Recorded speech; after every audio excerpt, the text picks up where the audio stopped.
You are Locked On Wolverines, your daily podcast on the Michigan Wolverines, part of the Locked On Podcast Network.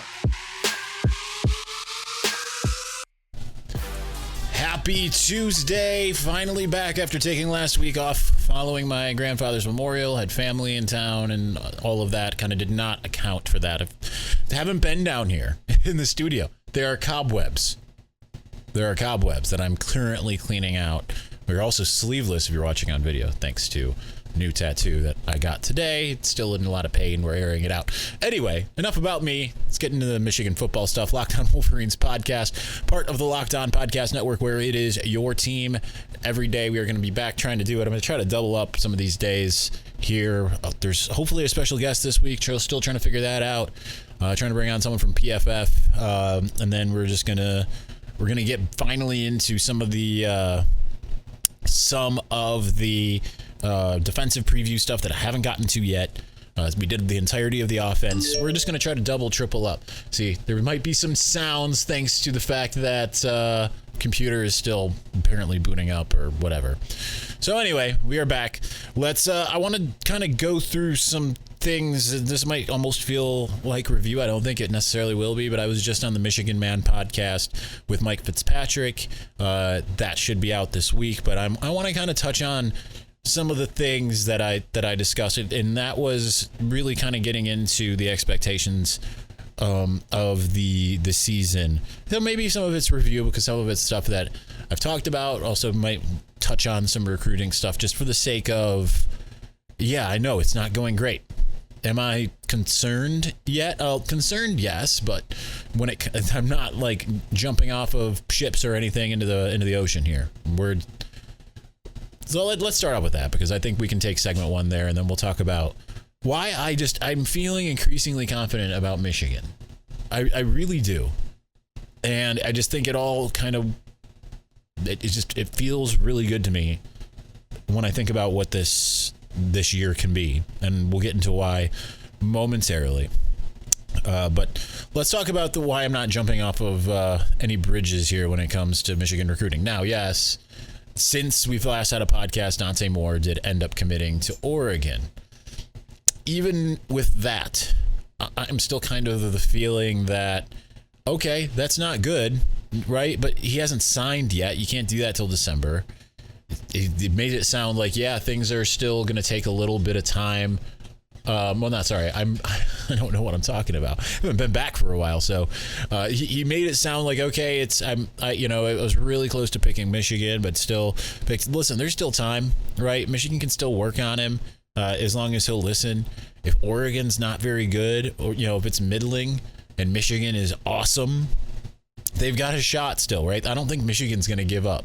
But even then, like, okay, they don't get Dante Moore. They're in a really good spot, it sounds like, with Jaden Davis, the 5-star from South Carolina.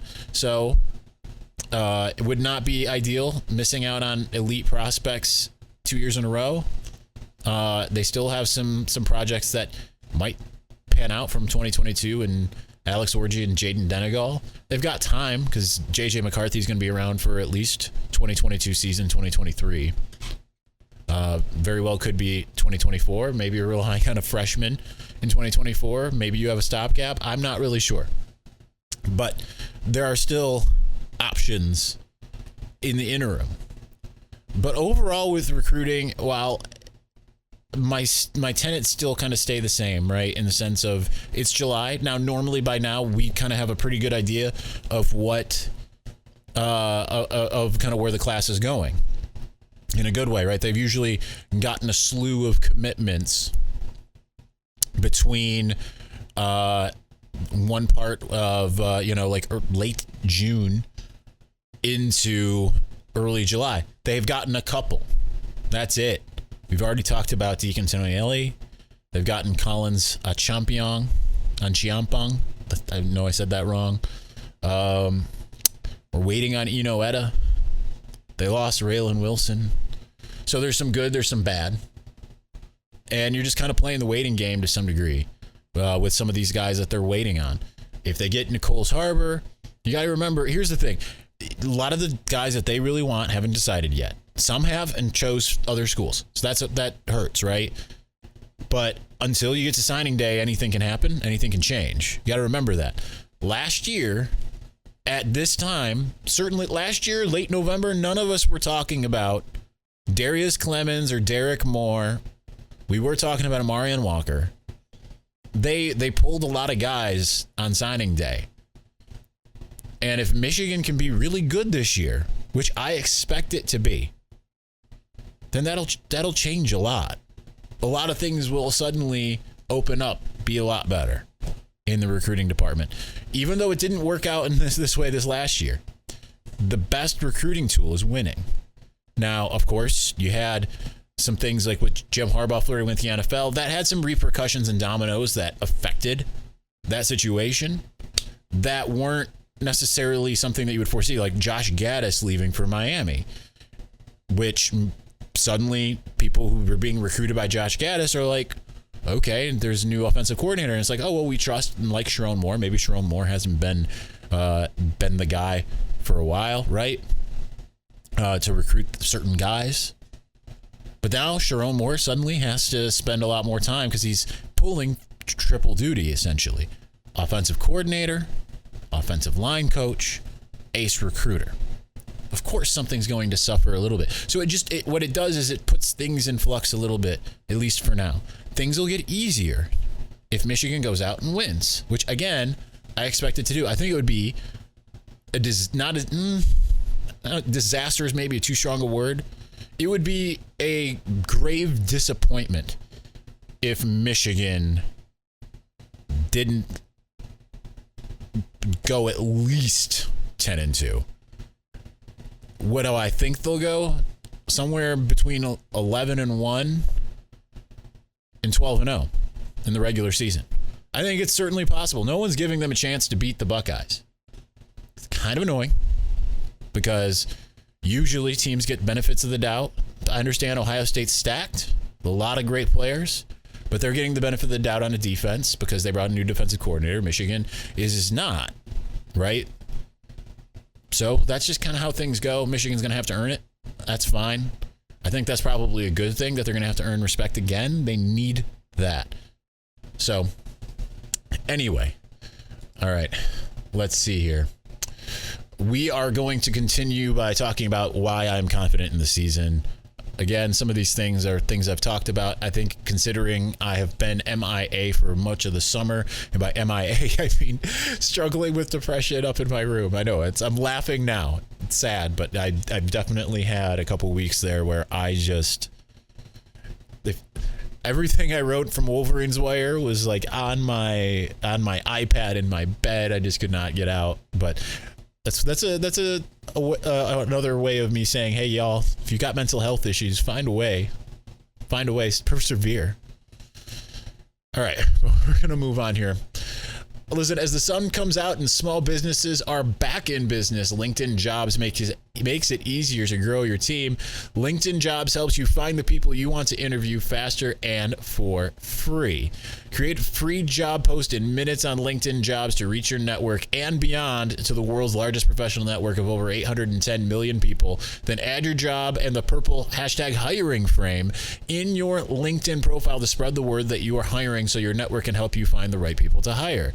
Simple tools like screening questions, making it easy to focus on candidates with just the right skills and experience so you can quickly prioritize who you'd like to interview and hire. It's why small businesses rate LinkedIn Jobs number 1 in developing quality hires versus leading competitors. LinkedIn Jobs helps you find the candidates you want to talk to faster. Did you know that every week nearly 40 million job seekers visit LinkedIn? I know I had, and I know other people who I have recommended to go to LinkedIn. Post your job for free at linkedin.com/lockedoncollege. That's linkedin.com/lockedoncollege to post your job for free. Terms and conditions apply.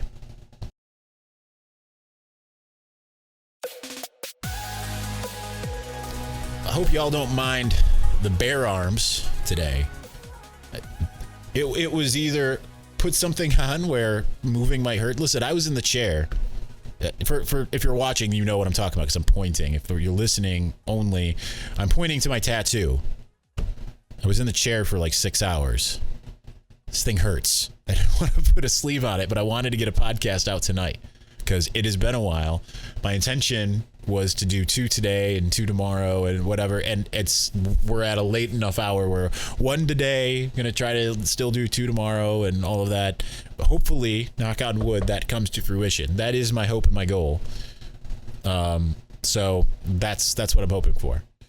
Not to make any promises. I'm not making promises anymore when it comes to podcast anything, because life happens.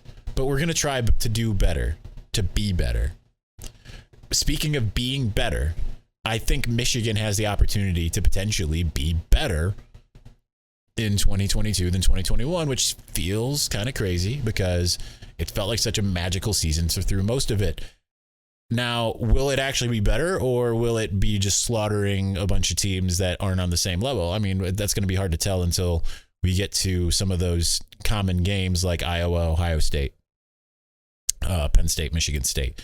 But I think Michigan really is set up. And like I said, I was on the Michigan Man podcast with Mike Fitzpatrick and talked about a little bit about why I am really excited about this season. You know, I was projecting 9-3 on the record, 10-2 on the podcast last year. Now I'm 11-1, 12-0. And there's multiple reasons. Obviously, the offense, I feel, is absolutely loaded, and I feel like Michigan is going to open things up on the offensive side of the ball because they can. And I think they should, and I think that is going to be, if you want to get an elite quarterback, open it up. Open up the passing game. You've got 2 capable quarterbacks in Cade McNamara and J.J. McCarthy. Do it. Get out there and show prospective quarterbacks, show Dante Moore what he's missing out on. Show Jaden Davis why Michigan's the right place. Show the 2025, 2026 guys, hey, this is why you want to come to Michigan, because what we had done worked, but we are capable of doing more. And I think in today's college football, you have to be a bit more dynamic than Michigan has been. But the good thing is they're still going to be bruisers and brawlers up front because they have, 3/5 of a Joe Moore award-winning front coming back. And then you add Olu Oluwatimi, who, no offense to Andrew Vistardis, I think is an upgrade. And then you've got Trente Jones and Carson Barnhart battling it out for that right tackle spot. And hey, if say one of those 2 doesn't work, which I think one of them will, you still have all kinds of other guys that could potentially step up and play that position. You are in a really good spot in 2023. But obviously the schedule is what makes me feel really confident, particularly because I think we all have questions about the defensive side, right? I have less in the sense that I think about it and I'm like, okay, we talk about because the front 4 is what kind of scares me, right? But at the same time, while you lose 3 or 4 starters, you do have Mozzie Smith coming back. That's a huge boon. Michigan's had every starter, and I know I've said this before, every starter that they've had, save for Taylor Upshaw because he's still with the program. And I don't know that he would have been this obviously last year, but every starter that they have had that's been an edge rusher since Jim Harbaugh took over. I can't remember beforehand, 2014. I can't remember it.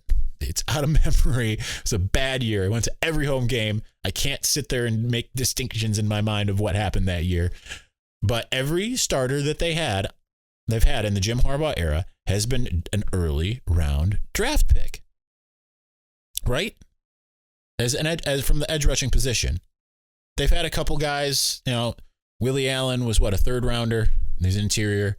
Mo Hurst should have been a 1st rounder. Heart situation made him a 5th rounder. So not a lot of interior guys per se going externally. Taco Charlton, Chris Wormley, Chase Winovich, Rashawn Gary. Michael Dano was not a starter, nor was he an early round, but he got drafted. Kwity Paye, Aiden Hutchinson, David Ajabo. All of them went that high. 3rd round or better, except for Dana. So that should go to tell you exactly how good the production has been. And I'm really excited to see what some guys like Braden McGregor can do. I said when he committed that whatever Aiden Hutchinson was going to do, I thought Braden McGregor was going to do better. Now, I'm not saying that now. I'm just saying that I think his potential is through the roof. I think Jalen Harrell has the ability to be a Josh Uche. Again, Josh Uche. There's another one. Josh has an ability to be a Josh Uche, a mix between Josh Uche and David Ajabo, right? They've got all kinds of guys that can. I mean, Taylor Upshaw, we've been waiting to see turn it on. Mike Morris, they are talking about like Aiden Hutchinson. I really like all of these pieces that they have. So I am very excited to see what they do. I feel good about the secondary. Let me before I completely go back into it. And this is a pretty good lead into this week's starting with the with what we're talking about, the defense here. You see me looking at my watch. A lot of Michigan names that you know are texting me, which is kind of weird. Jake Butt just now asking about the old tattoo here. He'll be on relatively soon again, by the way. Okay, I digress. So anyway,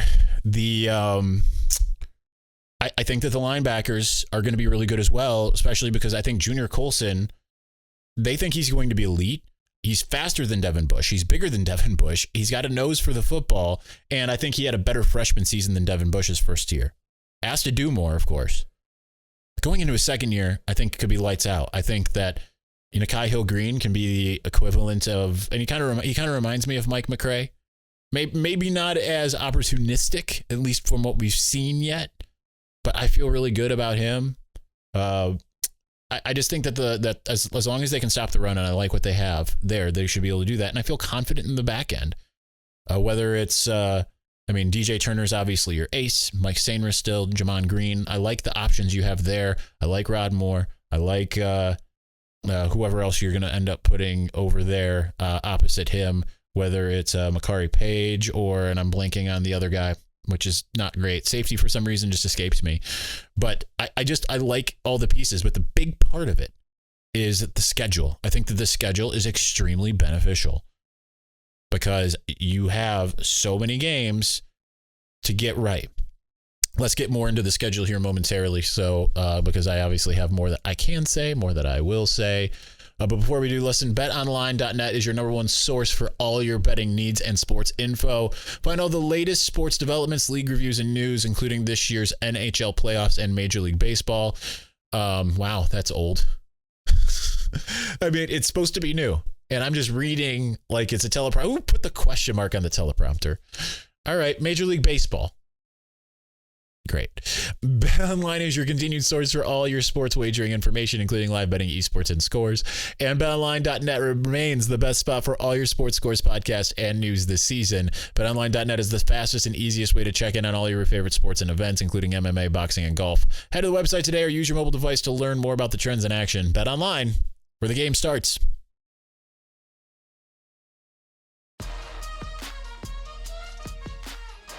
I promise you that was a new window I clicked open for this week, and it still got that NHL. I promise you. I would take the blame if the blame belonged to me. It does not. You know how I am about these things. All right, so the schedule, we've talked about it ad nauseum. I think it's a good time to kind of just have a rehasher. So obviously it doesn't mean that it's going to just be easy breezy all the way through. And the more I think about it, I think Maryland is the trappiest game.